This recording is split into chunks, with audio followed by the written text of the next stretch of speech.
Breaking news this morning, homicide detectives are combing through evidence after a 19-year-old was shot and killed in northwest Atlanta. Atlanta News First reporter Mary Kate Hamilton is live with the First Alert breaking news tracker. So Mary Kate, we've learned some information from police this morning.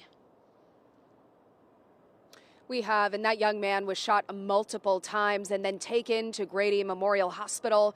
Medics there tried to save his life, but sadly he died overnight. So this is now a deadly shooting investigation. I want to show you this scene. Police believe this all started as an argument in the parking lot of this Chevron gas station that you're looking at. This is in northwest Atlanta, and it happened around 10 o'clock last night on Donald Lee Holloway Parkway.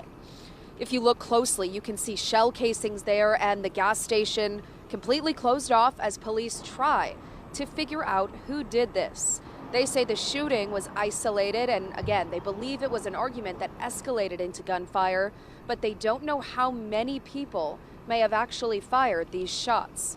Police say they've worked with the Chevron and its owners again to get security footage, and that will be helpful, especially with the scale of this scene.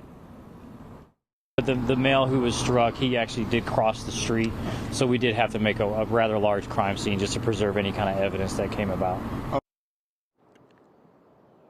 That victim still not identified. The circumstances surrounding the argument that led to this shooting still unclear. And again, no suspects as of this morning and no arrests have been made. So still a very active investigation that we are following very closely along with you this morning. And we'll, of course, bring you any updates when we get them.